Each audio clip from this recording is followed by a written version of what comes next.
But today we have a special guest of Mr. Jonathan Hinderliter. We were just talking about it before we came on air. Feels like this one's been in the works for a long, long time. But you decided to work every single day. So welcome, Jonathan. Or you go by Hindi, so we'll refer to you as Hindi. Thanks, Drew. Yeah, I'm Jonathan Hinderliter. I'm the president of Kappa Sigma here at Shippensburg University. And, kind of to touch on what you said, this has been a very long time coming. I wanted to do this since, the inception of this. But obviously I work every day during the week. And I couldn't get out, and I could hardly listen to them live on air, so I really appreciate that Spotify playlist that you came up with. I've been catching up with them over the last week, so I really like what you're doing here, guys. It's awesome. Yeah, thank you. So we'll just kind of go a little bit off topic. So you did mention that you work pretty much full time. What are you doing for a job? So currently I am a part-time universal banker for M&T Bank. I am at the High Street branch in Carlisle, Pennsylvania. My degree is in personal financial planning, so I do want to be a personal financial planner, and the bank route gives me the best options on flexibility and working with me and my pace. Yeah. So I understand that you begun your time at M&T as an intern. What was the technical position as the intern compared to what you are today? So they have what's called the Community Branch Internship Program. Essentially, it's a 10-week program over the course of the summer. I did mine 2 summers ago, my first one. It was a great experience. I really liked it. I really liked what M&T had to offer as a company and what they had me doing. So I came back for a second summer this past summer, and I made it clear that I wanted some work during the semester, and I didn't want my experience to end after the 10-week program. So they worked with me, they found a spot, and now I'm working during the semester. So obviously working in Carlisle, it could be maybe a little bit difficult due to the commute every single day, but how do you see yourself balancing it as, being a full-time student, pretty much working full-time, having a fiance, and also being a chapter president? Sure. At points it certainly gets difficult. I have a lot on my plate at all times, and balancing the priorities becomes challenging at points. But I separate my responsibilities pretty well. I obviously, school is my number one priority. That's what I'm here for, and that takes the cake every single time. But I'm very lucky because at my job I do have time and opportunity to do homework while I'm there. And then when I come home, I make sure to dedicate time to my fiance. So with all of that, I've got, I'm all over the place, but it works, and it works for me. So we started the show with kind of non-Greek life questions, but to kind of get into some Greek life stuff, first, why Greek life, and then why Kappa Sigma? What got you interested in both of those things? So it's a bit of a non-traditional way. I went throughout my high school career with a close-knit group of guys, and I always looked for that in college. I came here my first semester. Believe it or not, I was part of the SUMB. I was in the drum line. I loved it, and it was honestly a really big part of why I chose Shippensburg University. They had a band program that was not, we don't have music majors here, so the band program really focuses on a love for music, and that's what I really liked. But in the drumline, there just so happened to be about 5 Kappa Sigma, and they were constantly letting me know about what they were doing, what they were about through drumline. And once I was eligible, they said, "Hey, come out to our table, get to know the brothers," and I said, "Right on." And here we are. It was really Kappa Sigma or bust, in my opinion, because I was really close with those brothers. I'll shout out Alec Morales. He was a snare drummer at the time that really took me under his wing and wanted to get me to be a part of this organization. Not to start on the "I see something in you" kick, but he told me that he saw something in me, and I took that to heart and I ran with it. Yeah, that's a great answer. And to kind of stay on, the beginning aspects of your Kappa Sigma tenure, I'll say that it is interesting, and we talked about this before we were on air, that we have 3 executive board members here doing this show right now, and I think it is important for any any members of Kappa Sigma, anybody really that's listening now that wants to get into leadership, is thinking about leadership, anything, to kind of learn from what we talk about here, because we do know what we're talking about to an extent. Sure. I would say. But to go into my next question, I'll just ask, like, what kind of sparked the interest with leadership? Obviously, I'll let you talk about, like, all the positions you've held within Kappa Sigma, and then really what sparked your interest to get into leadership. Sure.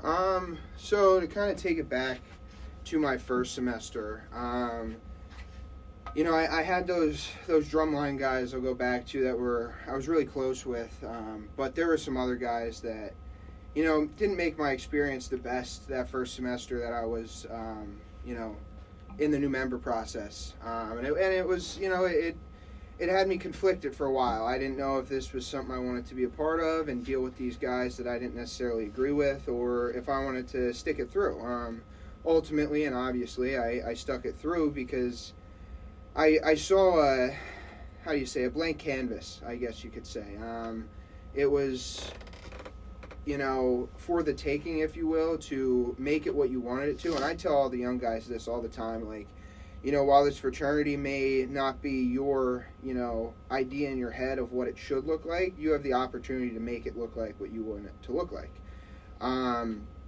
So I kind of started my first semester. I was a new member facilitator. I was alumni relations. I was essentially the jack of all trades. We were much smaller at the time, so we needed a lot of guys to step up in a variety of positions. So I took everything that, leadership at the time could throw at me, because I knew, once the time came, I was going to be the guy that stepped up. So kind of on that same year, it was fall. I rushed in the spring of 22. Fall of 22, I started, getting involved with the fraternity, doing things within the chapter. And then spring of 22 is when my interest in leadership really took off. At the time, our secretary was, as I mentioned earlier, Alec Morales, and he is in the Air Force. He's kind of a non-traditional student where he came in late and, deployed middle of his college career and came back and decided leadership was for him. But with that, he was at drill what felt like every other weekend, and obviously in leadership, you need somebody to step up to fill that spot. And I was kind of the guy that stepped up and took the secretary role when he wasn't there. So everyone kind of saw me in that leadership position. And I used that to officiate that position, get it official, and then kind of just moved up through the ranks. We had an interesting situation last year where our president had to depart Kappa Sigma and Shippensburg University as a whole midway through the semester. So it kind of threw a wrench into our leadership organization, I guess you could say, and we needed to move some things around, and I took that opportunity to move up to second vice president of membership development.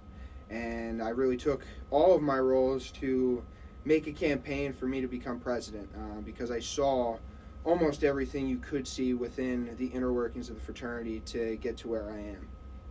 That's a great answer, and to kind of see that at first you didn't really enjoy your time in Kappa Sigma, and it all really does come full circle because you worked your way up completely through that right side of the executive board. And that leads me into my next question. You are president currently, and you have to find yourself not only managing the chapter and the flow of the chapter, but also managing the executive board and making sure that we collectively all do our jobs. So coming into this, what was some things that you kind of envisioned for each of the executive board members, and some of the things that you wanted us to accomplish, and some of the things that you thought that we've done a great job as an executive board? Sure. I mean, it's certainly a different situation than what we've had in years previous. We've had people who have been on EC run again for EC, and coming into this year, it was essentially JR and I were the only ones that were rerunning, as you could say, and we had a majority of our executive committee come in that were new guys, and while they understood some of the inner workings of the chapter, it wasn't all. And some of the things, to put it bluntly, I saw in you guys was a little bit of immaturity. When we first started this thing and y'all got elected, with, I don't want to say power, but with power comes great responsibility, right? Like we have a job to do, and I wanted to convey that to y'all as soon as possible and as effective as possible. And I say y'all because, the majority of our executive committee is in this room today. But I really think I saw a change, and I know you kind of touched on this in your episode, was the leadership conference we had the privilege to attend in New Orleans. It was an experience where, we collectively got to come together with all of Kappa Sigma across the, United States that, we saw what to do and what not to do, and I saw you guys really take that next step in your leadership paths, and I was really proud of it. But to go, kind of specifically, myself, I obviously had high aspirations for what I wanted to accomplish here, but to kind of go into everyone else, I saw JR, right? And he's obviously a non-traditional student. He's a bit older, and, I really wanted to see him step up in terms of being, I don't want to say the father figure of the fraternity, but certainly, an older person that has a different mindset on how things could be ran. And I've certainly seen that develop over the year. To kind of touch on you, Drew, I've watched you come out of your shell immensely from that first, when you did get elected, right? You were quiet, right? You didn't really speak your mind as much as I thought you could have because you had good things to say. And over the course of the year, I've seen you really blossom into an upstanding gentleman, an upstanding leader. Kind of touch on Luke. Luke will tell you from his first semester. He'll constantly reference it, but the whole I see something in your speech. I've seen a leader in Luke since he first came around as a potential new member, and while he was in the fraternity, it was one of the first conversations I really had with him. I sat him down and was at a Rush event, and I sat him down and I said, "Hey man, I know that everyone else here thinks you're the goofball of the fraternity, but I see something in you. I see a future leader. I see somebody that could really change the dynamic of Kappa Sigma in a good way." And I was really pushing for him to, maybe explore what he didn't think he could do. And looking at it now, it's night and day between what Luke's came from last year to this point at this time.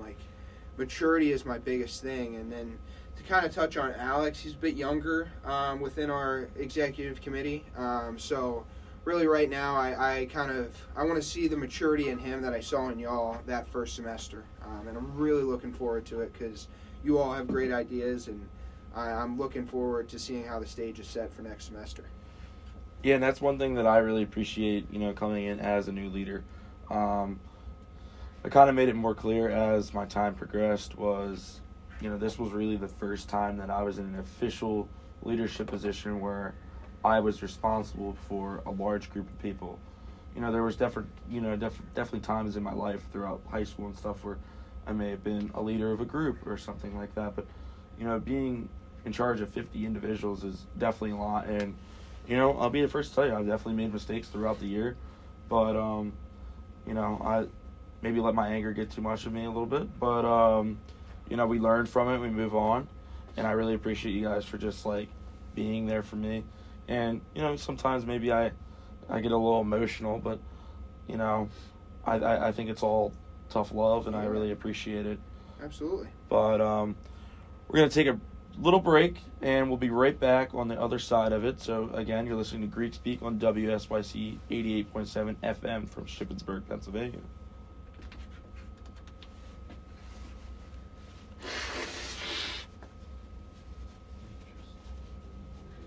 Listen to Greek Speak on WSYC 88.7 FM from Shippensburg, Pennsylvania, for engaging conversations about all things Greek life. Luke Rainey, Andrew Mercier, plus special guests every Friday at 10 a.m.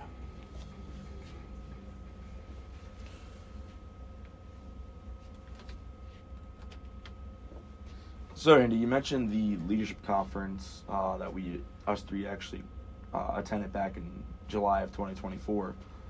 what were some things that you took, as a president going, beginning your term? Because obviously you're in a room with other presidents, and I mean, I don't know when they do their elections, and you may have had returning presidents, but it was a little bit different for you as that was the beginning of your term. Sure, and I kind of went about it being a sponge, right? Like, I went in there attempting to get absolutely as much knowledge and information that I could take, because ultimately we're supposed to be the liaisons between the fraternity as a whole and our specific chapter. One specific thing I kind of took away from that as a whole, and it doesn't really have to do with something that we specifically learned, but it was more so how to manage my guys, right? Like, y'all are young and wanted to have some fun in New Orleans, which respectfully so, but I needed to make sure that y'all were where you needed to be when you needed to be there. So I certainly took the most out of that, because I was able to see, your leadership style, Luke's leadership style, and understand what you guys need for me to be the best leader that I could be, in order to give you the tools, resources, and guidance to do your job the best that you could. And something that, I certainly, dealt with over that course of the, weekend that we were there is, I was never really a big leader in high school, right? I never had that, top guy role. I was always kind of the one that sat back and, let other people do the hard work that needed to be done while, making comments from the side or making suggestions from the side. And, I got to college and I wanted to change that. And within the leadership conference, I saw a, plethora of outstanding gentlemen that really showed what it was to be a leader of a group like this, right? Because, we started off pretty small, right? When I first joined, we were holding 20 members, and we were getting fines from our headquarters because we were below the membership threshold, and it wasn't a good time, and I took that, and I took what I learned from leadership conference to, build a culture of creating, upstanding men and gentlemen within this world today. Yeah, I mean, I think that the leadership conference was really, really productive. I mean, maybe some people had a little bit too much fun. We'll leave that to the side. But definitely some good lessons that I learned, especially being in my meeting of the Vice President Membership Development, because I think my position is very, very important in terms of, the future status of the chapter, building people up to become future leaders. Absolutely. Because if people aren't developing, the chapter hits a staple. Yep. It's just gonna run its course. So, I think it's really cool. And one thing I want to point out is, last semester we got 15 new guys, and this semester we're looking at 8 right now. Hopefully more. But, that's something that, at the end of the day, I love giving, I want to give credit to my Resh committee and, everyone in the chapter. But at the end of the day, it's our 2 names that are stapled on top of that of like, we did this. So, I mean, I think it's pretty cool. And, I've never really been one of those people that, likes to brag about really anything. But that was definitely a moment where I wanted to, pat myself on the back. Sure. Yeah. I see him back there. He was just up there, pretty much the 3 of us, I guess I should say. Luke really did help out in terms of recruitment. So, shout out, Luke. I mean, I kind of want to throw that back on you because, in complete and total honesty, and this is something I've been upfront with, but as a leader, in terms of the social side, I am not the best at, right? I am not the best at recruitment. I'm not the best at, starting that conversation with guys. So, really, I think the only thing that I could take, some credit for is developing the system in which we, try to recruit. But honestly, all that massive and historic pledge class and this one for this semester is truly attainable to, you guys, right? Like, I took a step back and I wanted to see, if you guys were truly capable of stepping up to the plate and hitting a home run. And my goodness, did you? I mean, look at it. We're on pace to hit championship quest this year, and that's something that hasn't been done with our fraternity for a very long time. For those that don't know, championship quest is something that's set by our headquarters where they strive for each chapter to get 25 new members in a calendar year. Yeah.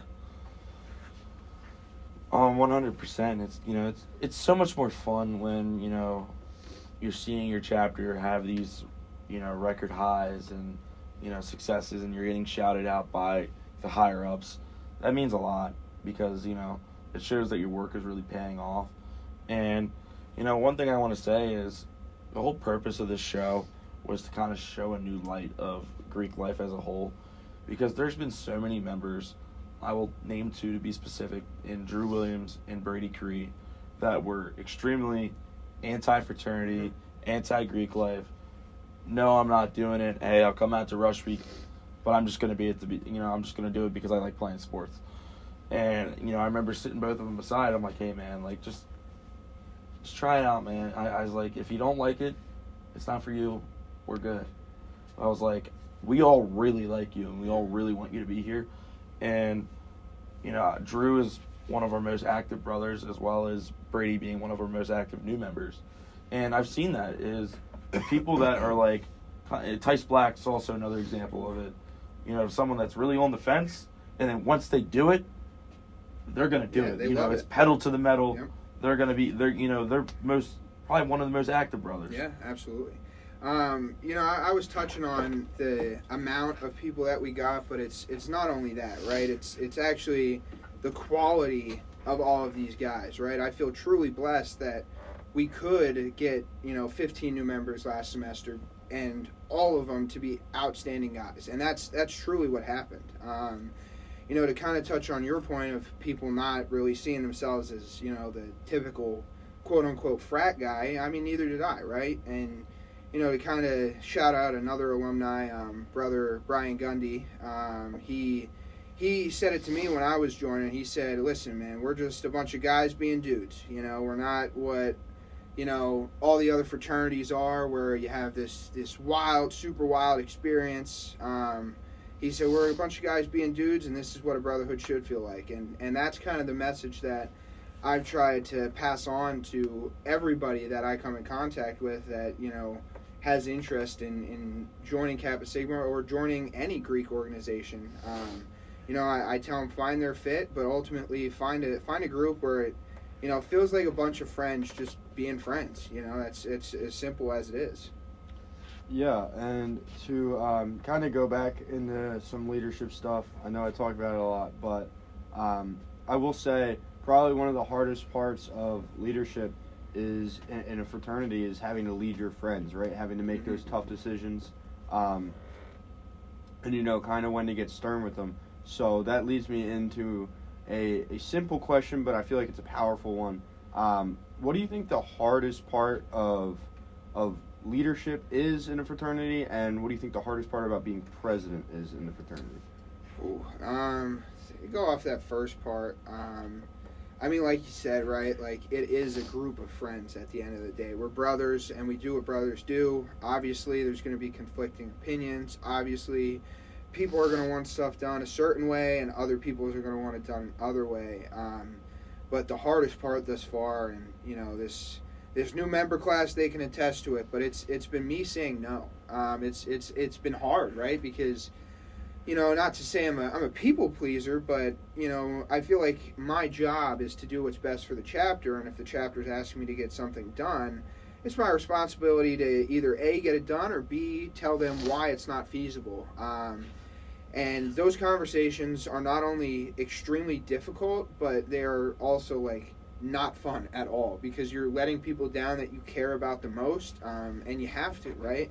And that's as a leader as a whole. I mean, I know Luke, you've experienced. I know Drew, you've experienced where you have to tell them no, and nobody wants to hear no, right? They want their idea to be the top idea, and unfortunately, that's just not the way it works. The most difficult part about being president, and I mean this with all due respect, is getting you all in line. Holy smokes, sometimes I want to pull my hair out. You guys make me feel old in the best way possible, right? There's so much ambition there, and sometimes the ambition gets, I don't want to say out of control, but it gets to be a little bit too much sometimes, and I got to find that line on, where to encourage you to strive for everything you want to, and maybe explain to you where things can work and things can't work. But we've seen obviously changes in our leadership over the course of this year, and it's been something that we've had to adapt to. But it's something that I've personally struggled with, right? Like, I love you all, but man, oh man, you don't make it easy on me. But I wouldn't change it for the world, right? I wouldn't change it for the world. I appreciate this experience, and it's gonna be invaluable, like, for the rest of my life, knowing that I was able to manage and not only manage, but manage in such a way that it could grow a group of 51 guys. It's something that I'm certainly going to slap on my resume, and certainly something that I'm going to promote in my future. So you kind of already answered my next question here, but to touch on what you talked about a little bit, yeah, I think it's extremely difficult, because at the end of the day, it is just a group of guys, it's a group of friends, and to have to separate those relationships for a decision, definitely it hurts me to do, but at the end of the day, it's what has to be done. Sure. And with Treasurer, it does become difficult because all these dudes want you to buy something that the chapter just does not need or really can't afford. And some people just don't understand why you're saying no, and then you have to sit down and you have to explain it to them. So it's a hard process, but Sure. to lead in to my next question, which is kind of the complete opposite. But what do you think, and I know you answered it a little bit, but if you want to go more in depth, what do you think has been the most rewarding aspect of being president, being in leadership? That's a good question.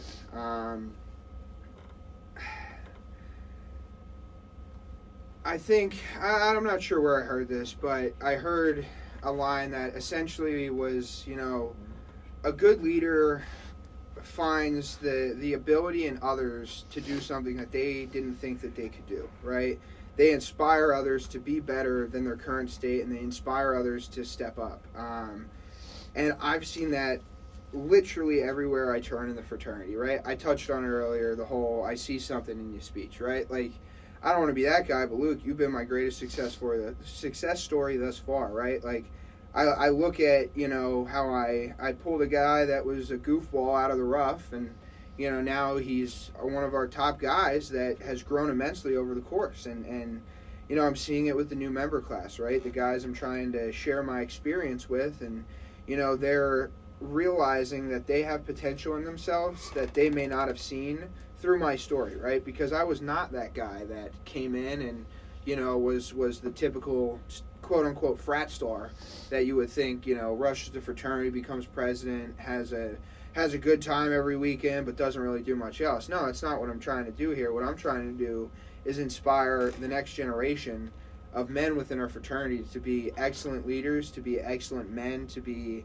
to be in a position that, the main goal here is to have a chapter to come back to in 10 years, right? I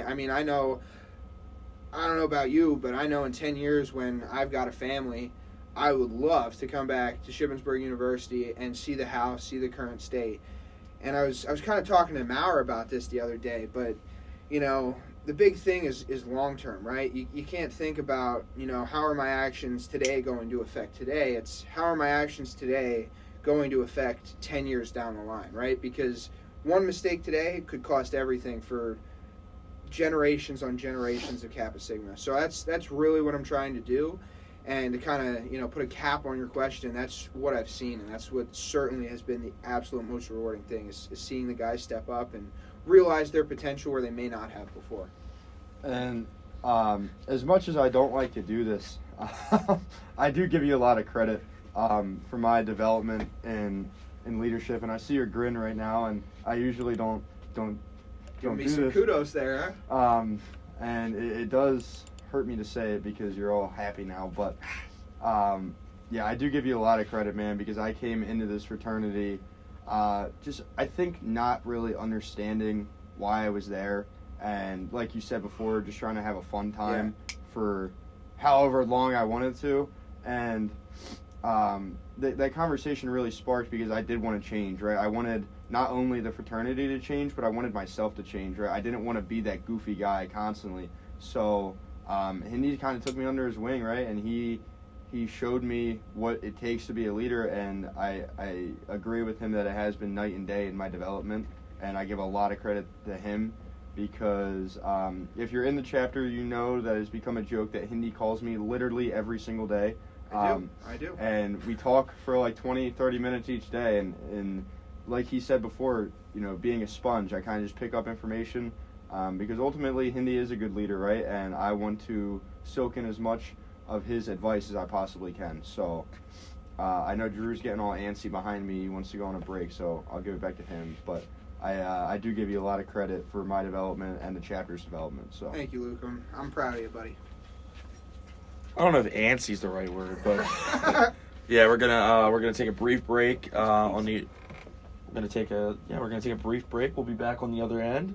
Again, we're with Jonathan Hinderliter, the chapter president of Kappa Sigma.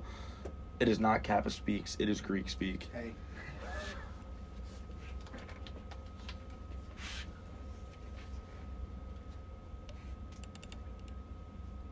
We ask parents who adopted teens to share their journey.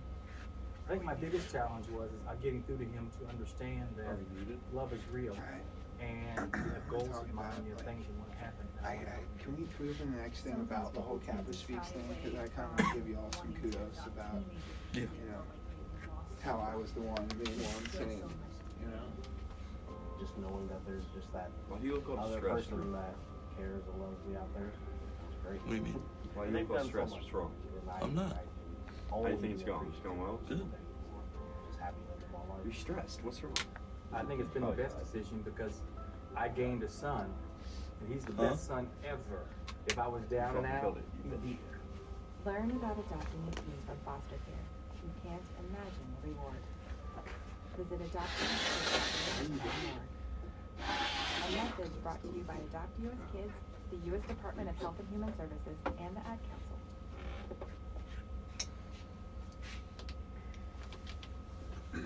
All right, so as we were going off the air for our break, I did mention Kappa Speaks, and Mr. Hinderliter over here, you know, did his little so What is that? his little giggle. Oh, I love his giggle. But we're gonna pass it back over to him because I give him a lot of credit for that title. Yeah, I mean, obviously I was the main, you know, guy, I guess you could say, that every week when you would talk to the chapter about this program, you would say, oh, I've got a guest this week, and it's going to be Brother Lucy or Brother JR or Brother Burrows, and it quickly, you know, the way this idea was presented to me was that it was Greek life as a whole, right? And obviously I've talked to you since, and I know the challenges you've faced on finding guests that are outside of a fraternity to be a part of this. But I was definitely the one, and I know you've shouted me out on the program before saying that I was, you know, Mr. Kappa Speaks over here. But, you know, I've certainly seen the change of that since the beginning of this semester in season 2, if you will. And I just want to say, like, kudos to y'all for truly, like, not only talking about Kappa Sigma, but Greek life as a whole, right? Like, the other day, or yesterday rather, I really dove into the Haley Mostar and Celia Pack episode, and they had some really good things to say about sorority life that I never knew, right? And I'm a second semester senior, and I did not know a singular thing about sorority recruitment until that episode, which I think it spreads a lot of knowledge, and I think it's really crucial to, you know, the actual understanding of Greek life, right? Like, if I had somebody come up to me and ask me, oh, hey, you know, where could I, you know, get some information on Greek life as a whole picture, I would honestly just give them your show, right? I give them the Spotify handle on what to look up, because this is promoting all the fraternities, all the sororities in their own light and the way they want to be presented. Because how often do we have an opportunity to come on a program and talk about the things that we've been working for almost our entire college career, right? I think this is absolutely a phenomenal idea, and we were touching on it earlier before the show, but you know, certainly, like, you're not going to be here forever, and I really love to see this continuing, because this is something I'd listen to for years to come. Yeah, I mean, that was the idea of it. Like, Luke Rainey and I sat down, and with us both being ComJourn majors, we wanted to get more involved within different groups of student media. And, this semester I've gotten much more involved with SUTV as I've attended multiple broadcasts. I've actually called 5 college basketball games. I had so much fun doing that, like just putting a different spin on it. Yeah, you've got So- an announcer's voice, I must So say. like that's been definitely a lot of fun to learn, but this has probably been the most rewarding thing. And Luke and I sat down, and I was like, I had a vision. I was like, hey, I think this is what we should do. We should bring in different people each week and talk to them.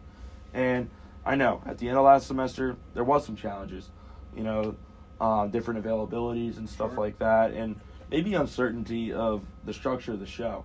It's definitely been a lot easier to schedule guests this semester because we have previous episodes of like, hey, go listen to those episodes, see the structure of it, and then you let me know if you want to do it. And, it's crazy because a lot of people, and, I'm not going to ask on here, but you're a little scared coming on because, going on a live show is pretty intimidating. And, that's definitely something that I sometimes still feel intimidated by. I mean, definitely not as much as I used to, but, that's something where I can put myself in someone's shoes and be like, okay, I get it. But yeah, I mean, as you said, this show has been really, really successful in a sense of it's meant to promote something. Sure. Promote Greek life in a different light because, a lot of people see it as a lot of negatives, and I wanted this to show all the positives. But one thing I want to shout out with us, and I kind of want to talk to you about is, with you being in the organization for as long as you have, is our scholarship program because I absolutely love it. Sure. The two of us, even Luke, we've never fell into the criteria where we'd be on study hours, but I think it's good to have. So if you want to talk about your experience within the organization in sense of like pushing you in an academic field. Sure.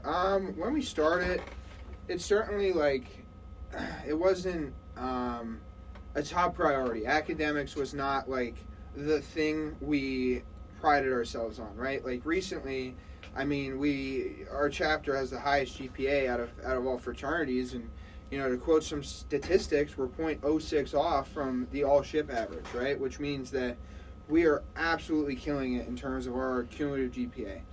But that Rome wasn't built in a day, right? Like when I joined, the scholarship program was a joke, right? It was not enforced. Nobody really cared. Everyone just kind of got by, right? And as the years went on, we realized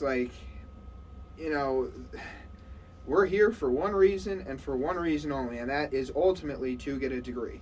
I think some people, and maybe some of the guys that were in when I first joined, didn't have that exact priority, right? Like they wanted to have a good time, and it wasn't for, the development of themselves or, building upon their academics, their professional life, their career. And I've seen that develop, and I mean, I'd probably say last year is when we really, really hunkered down in terms of study hours and getting a program to enable the brothers that maybe are struggling a little bit to get the resources that they need and connect them with the brothers that want to help. And I think it's been a beautiful thing to watch because it truly is the whole mentality of no man left behind, right? We are our brother's keeper, and we're going to ensure that no matter what, you're getting through college here, and that's what we want. Yeah, and I mean, I do want to shout out Drew Williams and Bryce Vaughn. Amazing brothers. 2 guys that joined in the fall. 2 guys that are really dedicated to their craft in terms of academics. And that was something that they brought to my attention when they were potential new members was, how is this going to, how am I going to be able to balance the fraternity and my academics? And, I made a lot of promises to them, and I think I fulfilled every promise I told them is, we're going to work with you, but we're also going to push you hard because we all want to be successful. Sure. And, you always talk about this, Indy, of us being at 0.06 away from the ship average. We're not competing. It's not competition with anybody else. The only competition we have at this point is ourselves. It's us, man. So, just really talking about, the academics. It's just something that I really cherish. I have a 3.5, but I still go to the library. Yeah, same. Probably about 20 hours a week, and I sit with the guys and I just get my work done. I mean, there's definitely times where I go to the quiet floor and I put AirPods in and I don't talk to anybody. Mm-hmm. That's just what I like to do. But I do want to pass it over to Luke as he's got some questions for you. All right, Hindy. So, so obviously you've done a lot as president. You've done a lot in leadership here. What is one thing that you want to see? Not just one thing, but what is something that you want to see after you leave the chapter? What is one thing, or what's something you want to see the chapter accomplish? And then maybe after my time, what do you want the chapter to keep accomplishing? There's the one thing that, Don especially, because I know Don's listening right now.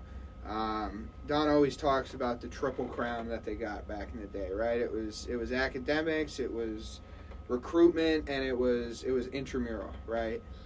To be quite frank, our intramural team are bad, right? We're not the best, right? We win, but some great coaches. we got some good coaches out there.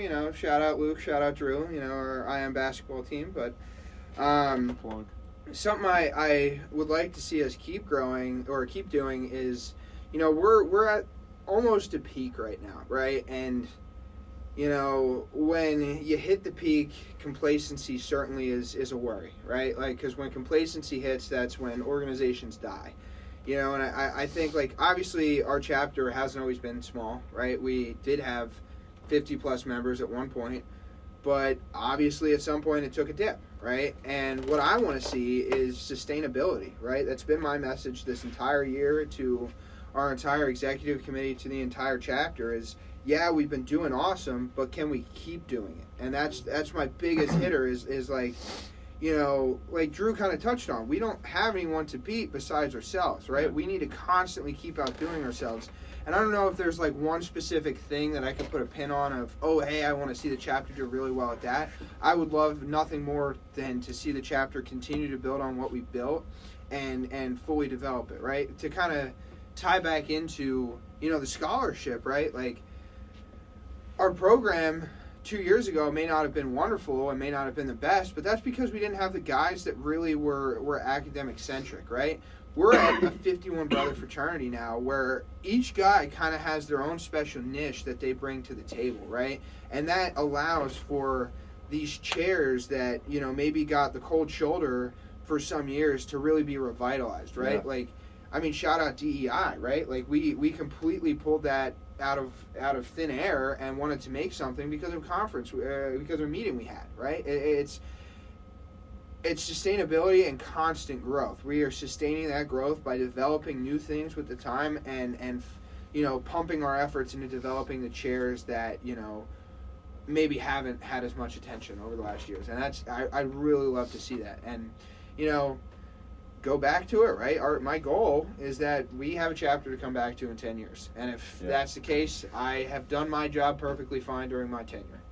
That actually leads me into something that I've been, looking at since I was this chair, and a chair that I think has an immense amount of potential to be completely revitalized, be taken to complete new heights is alumni relations. And I've been working with Alex, who is our grand scribe who oversees that chair, and Theo, and they just sent out a really cool looking newsletter, and I told Theo this, that I think there's so much potential with that chair, and it really could be one of the top chairs, honestly, in terms of importance, because alumni are it. They're everything, to be quite frank, and to establish a connection with them further than just emails, I feel like would be so imperative.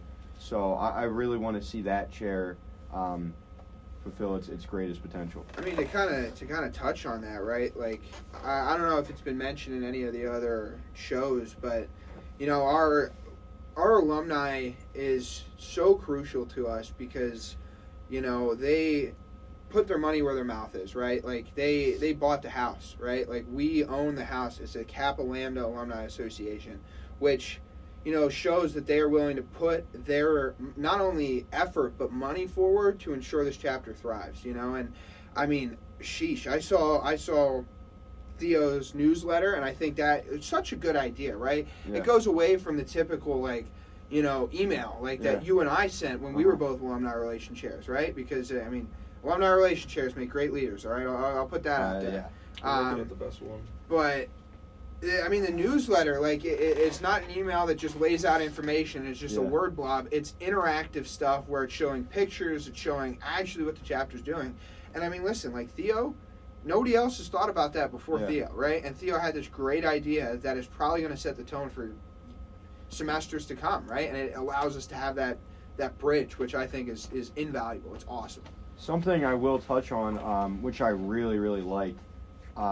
Alex actually got in there with Theo, and he made that whole newsletter with him, which I really like. That's leading by example. That's doing the grunt work, so to speak. And I saw a lot of potential in what he did, and I really like that. So, I have a quick question, and then I'm sure Drew wants to go on a break because he's standing up again. But what is one piece of advice that you want to give to maybe not only just our chapter brothers outside of leadership, but maybe any Shippensburg student that finds himself in Greek life? So, are we talking like somebody that's on the fence or somebody that's in Greek life? We could take it both ways here, right? I'd say because people usually answer the on the fence question. Sure. Let's answer if somebody is in Greek life, right, and they're thinking about leadership, or they're thinking about doing things within the chapter. What's your best piece of advice? So I'll take it back to the blank canvas thing, right? Like, I know everyone says it, but it could not be more true of the fact that, like, you get out of it what you put into it, and it is what you make of it, right? I could have sat back my first semester when it was rough and thought, oh, screw this place, and I'll just disappear, pay my dues, not go to anything, and say I'm a Kappa Sigma brother without being a Kappa Sigma brother, actually being one. And I took the bull by the horns, and I said I am absolutely going to get everything out of this that I want out of it. So I think that, if you're on the fence about leadership, my best advice would be, consider what, what you envision this to look like, and consider who the person is to get your organization to that spot. And 9 times out of 10, if it's your idea, it's going to be you. That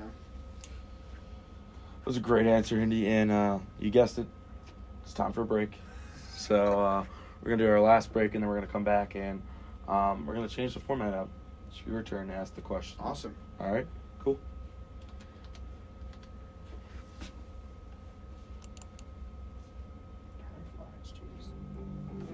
Listen to Greek Speak on WSYC 88.7 FM from Shippensburg, Pennsylvania, for engaging conversations about all things Greek life with Luke Rainey, Andrew Mercier, plus special guests every Friday at 10 a.m.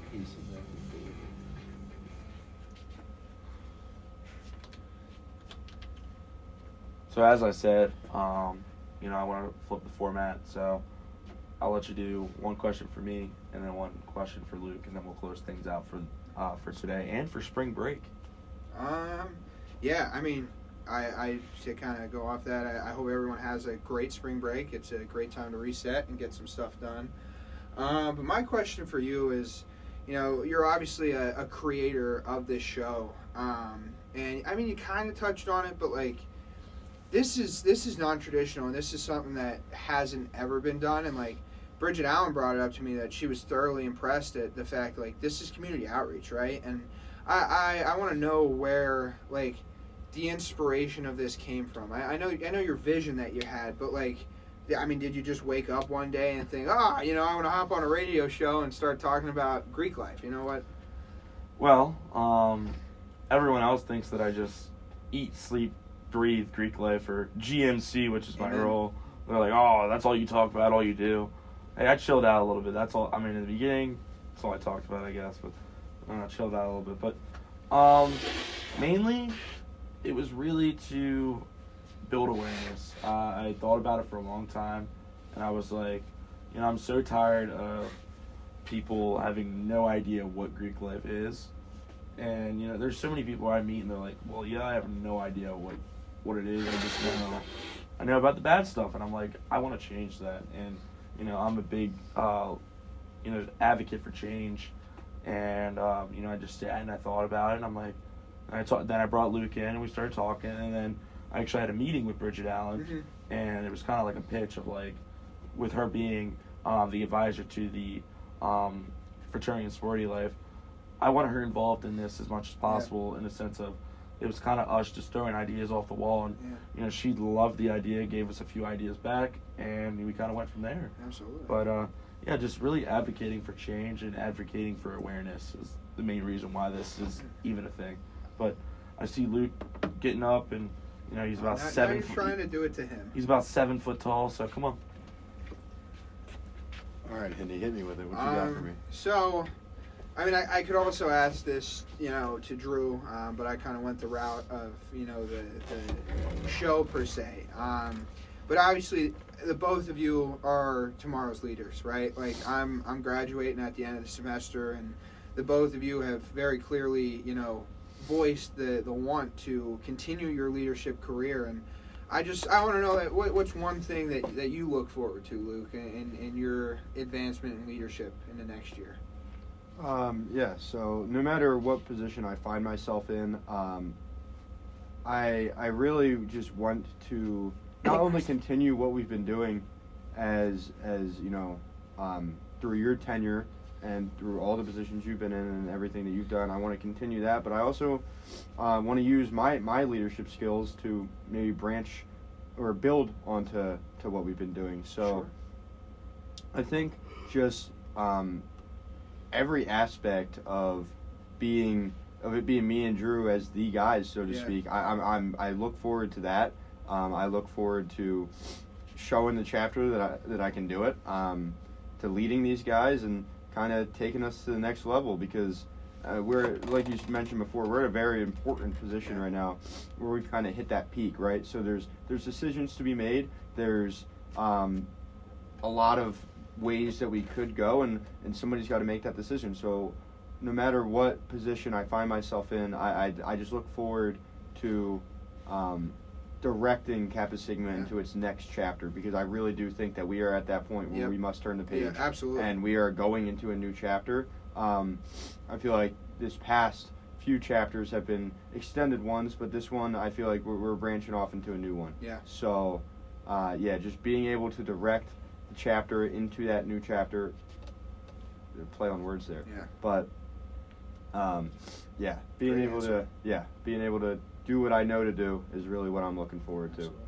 I want to say one last thing before we shut this off, but how about Rainey? That guy, he is awesome on this show and so well spoken. I think you said it before, but he's going to be 56th president of the United States. Yeah, I really do. I miss him. I miss my co-host, but my other co-host, phenomenal job. Great guy. Like, absolutely phenomenal. I mean, I remember leaving last week. He's like, man, I don't think I did well. I was like, dude, you did absolutely great. So, Luke's going to be filling in for a couple more weeks as Rainey's busy bee. I think you're filling in for a few more weeks. I don't know. Rainey's like having an internship in California or something. I don't know. I'm telling you, he's going to be the president. But, again, Andy, thank you so much. I'm really glad that we finally got this done. Yeah. It was a lot of fun. Long time coming. You feeling the nerves still, or? Oh my goodness, no! This is just a conversation between three bros, three leaders, and I think it's really beneficial. So, I thank you both for having me. Obviously, like you said, it's been a very long time coming, and I hope maybe next year I can come back as an alumni and share some experiences. That's definitely something that we want to shift into, is opening it to alumni of. Get Don in here. Oh my God, we don't got enough time for that one. I don't know, Don. We'll see. But as I mentioned, it's spring break. I wish everyone has a happy and safe spring break. Make sure you're coming back and you're getting back on your studies as soon as you get back, because finals are coming right around the corner right when you come back. So we thank you, and we'll see you after the break. Have a good one. Nope.